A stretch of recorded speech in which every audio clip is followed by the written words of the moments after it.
சரவண ஜோதியே நமோ நம. வாழ்க வையகம், வாழ்க வளமுடன். அனைத்து தமிழ் நெஞ்சங்களுக்கும் கனிவான வணக்கங்கள். நீங்களும் ஸ்ரீ மங்களகரமான குரோதி ஆண்டு மார்கழி மாதம் 17ஆம் தேதி புதன்கிழமை அன்று தனுசு ராசி உத்திராடம் நட்சத்திரத்தில் கன்யா லக்கணத்தில் இந்த மகத்தான ஆங்கில புத்தாண்டு பிறக்கிறது. இந்த வருட ஆரம்பத்தில் கிரக நிலைகள் என பார்த்தால் குரு பகவான் ரிஷபராசியில் வக்ர நிலையில் சஞ்சாரம் செய்கின்றார். கடகராசியில் செவ்வாய் பகவான் வக்ரம் மற்றும் நீச நிலையில் சஞ்சாரம் செய்கின்றார். கன்னி ராசியில் கேது பகவானின் சஞ்சாரமும், விருச்சிக ராசியில் புதன் பகவானின் சஞ்சாரமும், தனுசு ராசியில் சூரியன் மற்றும் சந்திர பகவானின் இணைவும் இருக்கும். கும்பராசியில் சுக்கிரன் மற்றும் சனி பகவானின் சஞ்சாரம் இணைந்திருக்கும். அடுத்ததாக மீனராசியில் ராகு பகவானின் சஞ்சாரம் இருக்கும்.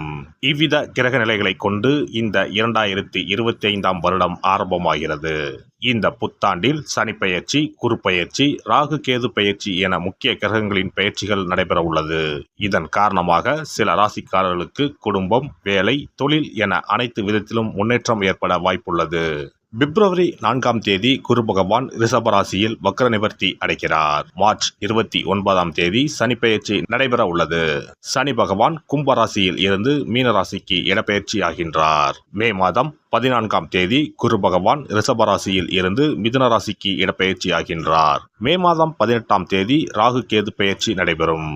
ராகு பகவான் கும்பராசிக்கும் கேது பகவான் சிம்மராசிக்கும் இடப்பெயர்ச்சி ஆகின்றனர். இந்த கிரக அமைப்பு மற்றும் பெயர்ச்சியினால் உங்கள் வாழ்வில் ஏற்பட போகும் சுபபலன் என்ன என்பதனையும், அசுப பலன் ஏற்படுமாயின் ராசிக்காரர்கள் செய்ய வேண்டிய பரிகாரம் என்ன, வழிபட வேண்டிய தெய்வம் யார் என்பதனை பற்றியும் விரிவாக காண்போம். பிறக்கப் போகும் இந்த ஆங்கில புத்தாண்டு உங்கள் வாழ்வில் வளமும் நலமும் செல்வ செழிப்பும் பெற்று வாழ்வில் உயரிய நிலையை அடைய எல்லாம் வல்ல எம்பெருமானை வேண்டி விரும்பி கேட்டுக்கொள்கிறேன். சிம்ம ராசி அன்பர்களே, 2025ஆம் ஆண்டு மே மாதம் வரைக்கும் ராகு பகவான் அஷ்டம ஆயுள் ஸ்தானத்திலும் கேது பகவான் தனவாக்கு குடும்பஸ்தானத்திலும் அமர்ந்துள்ளனர்.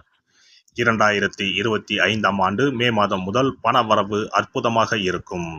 காரணம், ராகு பகவான் உங்கள் ராசிக்கு 7ஆம் வீட்டில் அமர்ந்து உங்கள் ராசியை பார்வையிடுகிறார். கழுத்தை நெரித்து வந்த கடன்கள் அடைபடும்.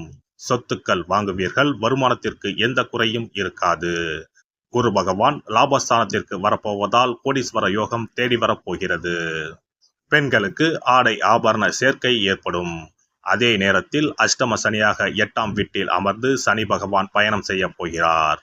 குடும்ப பிரச்சனைகளை யாருக்கும் சொல்ல வேண்டாம். உடல் ஆரோக்கியத்தில் மட்டும் அக்கறை காட்டுங்கள். இனி புதுமையான செயல்களில் ஆர்வம் ஏற்படும்.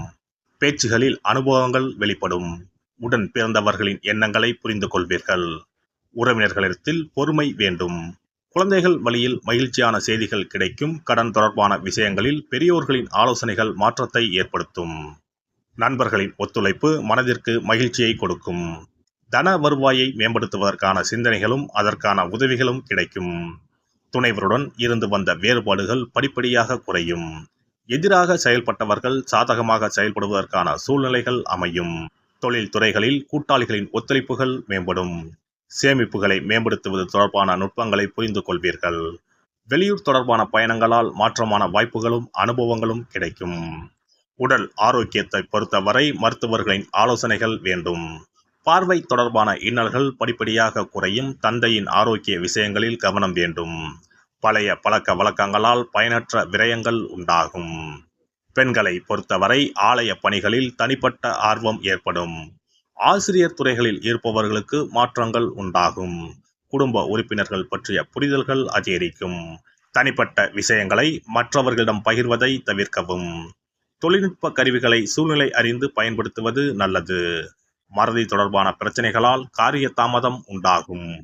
உணவு விஷயங்களில் விழிப்புணர்வுடன் இருக்கவும்.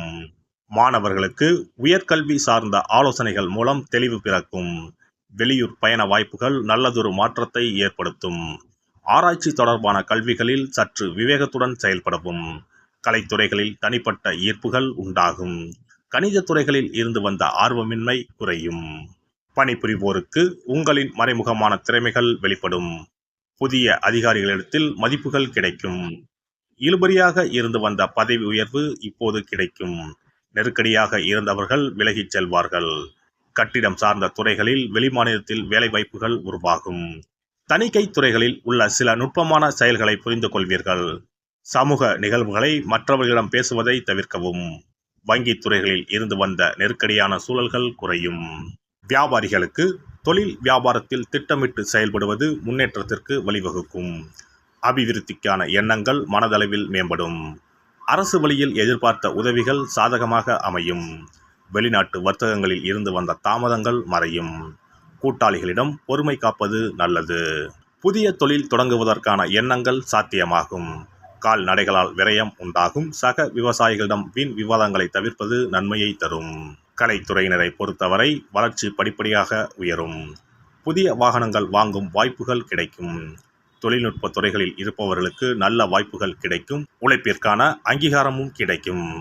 மனதிற்கு சந்தோஷமான காரியங்கள் நடக்கும். அரசியல்வாதிகளை பொறுத்தவரை புதிய பொறுப்புகளும் பதவிகளும் கிடைக்கும். வெளிநாட்டிற்கு செல்ல நினைத்தவர்களின் முயற்சிகள் வெற்றியாகும். எதிரிகளால் ஏற்பட்ட இன்னல்கள் விலகும். எதிர்பார்த்த உதவிகள் சரியான நேரத்தில் வந்து சேரும். ஸ்ரீரங்கத்தில் வீற்றிருக்கும் பெருமாளை வழிபாடு செய்து வர குடும்பத்தில் இருந்த வேறுபாடுகளும் புத்திர பாக்கிய தடைகளும் படிப்படியாக குறையும். சிறப்பு தொகுப்பு 2025ஆம் ஆண்டு சிறப்பாக அமைய புத்தாண்டு அன்று இதை மட்டும் செய்தால் போதும். 2025ஆம் ஆண்டு புத்தாண்டை வரவேற்க அனைவரும் ஆவலாக காத்திருக்கிறோம்.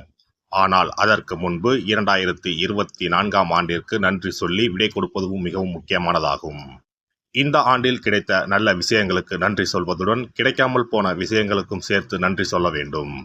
இதனால் பிறக்கப் போகும் புதிய ஆண்டில் அவைகள் இன்னும் சிறப்பாக நமக்கு நடப்பதற்கு வழிவகுக்கும். 2025ஆம் ஆண்டிற்கான காலண்டர் வாங்குவதற்கு முன் அதில் வேறு எந்த நிறுவனத்தின் பெயரோ எதுவும் இல்லாததாக பார்த்து வாங்கி வீட்டில் வைக்க வேண்டும். குறிப்பாக மகாலட்சுமி, வராகி அம்மன் படத்துடன் இருக்கும் காலண்டரை வாங்கி வீட்டில் வைப்பது நல்லது. இது தவிர புத்தாண்டு நாளன்று எந்த மாதிரி விஷயங்களை செய்தால் வரப்போகும் ஆண்டு நமக்கு சிறப்பான ஆண்டாக அமையும் என்பதை நாம் தெரிந்து கொள்ளலாம். ஒவ்வொரு ஆண்டும் ஆங்கில புத்தாண்டோ அல்லது தமிழ் புத்தாண்டோ எதுவாக இருந்தாலும் சரி, பிறக்கப் போகும் புதிய ஆண்டு சிறப்பாக இருக்க வேண்டும். இந்த ஆண்டிலாவது நம்முடைய கஷ்டங்கள் தீர வேண்டும் அல்லது நினைத்த காரியம் கைகூட வேண்டும் என்று அனைவரும் நினைப்பதுண்டு. ஆண்டு முழுவதும் நல்லபடியாக அமைய புத்தாண்டு அன்று நாம் சில விஷயங்களை மேற்கொள்ள வேண்டியது ரொம்ப முக்கியம். இதனால் புதிய ஆண்டு உங்களுக்கு ஆரோக்கியம், சந்தோஷம், செல்வ வளம் நிறைந்த ஆண்டாக அமையும்.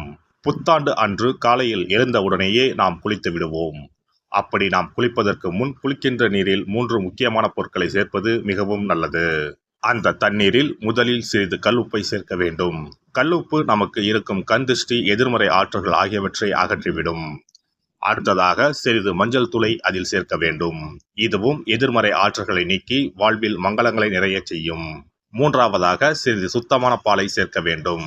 அது பசும்பாலாக இருப்பது மிகவும் சிறப்பானது. இவை மூன்றுமே மகாலட்சுமியின் அம்சமானவை என்பதால் இவற்றை நீரில் கலந்து குளித்தால் அந்த ஆண்டு முழுவதும் நமக்கு மகாலட்சுமியின் கடாட்சம் கிடைக்கும். அடுத்ததாக புத்தாண்டு அன்று காலையில் வீட்டின் வாசலில் சிறிதளவு மஞ்சள் தடவி அதன் மீது அரிசி மாவில் கோலமிட வேண்டும். அதன் மீது ஒரு அகலில் மஞ்சள் நிற திரியிட்டு நெய் விட்டு தீபம் ஏற்ற வேண்டும். அதற்கு பிறகு வீட்டிற்குள் நல்லெண்ணெய் தீபம் ஏற்றி அன்னாசி பூ நறுமணம் கொண்ட ஊதுபத்தியை ஏற்றி வைத்து வழிபட வேண்டும். இந்த ஆண்டில் வராகி அம்மனை வழிபடுவது சிறப்பானது. இதனால் வெற்றிகளும் மகிழ்ச்சிகளும் கூடும். அதேபோல் புத்தாண்டு அன்று இரவு 9 மணிக்குள் சில முக்கியமான பொருட்களை வீட்டின் பூஜை அறையில் வாங்கி வைத்து வழிபடுவதால் வீட்டின் பொருளாதாரத்தை அதிகரிக்க செய்யும். ராகு காலம், யமகண்டம் இல்லாத நேரம் புதிதாக தேங்காய் ஒன்றை வாங்கி வீட்டின் பூஜை அறையில் வைத்து வழிபட வேண்டும். அதன் பிறகு அதை எடுத்து சமையலுக்கு பயன்படுத்திக் கொள்ளலாம். தேங்காய் மங்களத்தின் அடையாளமாக கருதப்படுகிறது. இந்த பொருளை வீட்டில் வாங்கி வைப்பது மிகவும் நல்லது. அதோடு மயிலிறகை தேவஸ்தான கடைகளில் போய் வாங்கி கொண்டு வந்து வீட்டில் வைக்கலாம். முருகப்பெருமானின் வாகனமாக இருக்கக்கூடிய மயிலின் இறகை வீட்டில் வைப்பதால் நேர்மறை ஆற்றல்கள் பெருகும். அடுத்ததாக ஒரு கைப்பிடி அளவாவது பச்சரிசியை வாங்கி வீட்டில் வைத்து வழிபடலாம். கடைசியாக லட்சுமி குபேரர் சிலையை வாங்கி வைக்கலாம். லட்சுமி குபேரர் சிலை கிடைக்காவிட்டாலும் லட்சுமி குபேரர் படத்தையாவது வாங்கி வைத்து வழிபடுவது சிறப்பு. இதனால் ஆண்டு முழுவதும் வீட்டில் செல்வம் பெருகிக் கொண்டே இருக்கும். எல்லாம் வல்ல இறையருளால் நீங்களும் உங்கள் அன்பு குடும்பமும் உடல் நலம், நீலாயுள், நிறை செல்வம், உயர் புகழ், மெய்ஞானம் ஓங்கி வாழ்க வளமுடன். இந்த வீடியோ பதிவு உங்களுக்கு பிடித்திருந்தால் லைக் பண்ணுங்க, கமெண்ட் பண்ணுங்க, ஷேர் பண்ணுங்க. மறக்காம சப்ஸ்கிரைப் பண்ணுங்க. பக்கத்துல இருக்கிற பெல் பட்டனை கிளிக் பண்ணுங்க. நன்றி, வணக்கம். ஓம் நமச்சிவாய. சிவாய நம.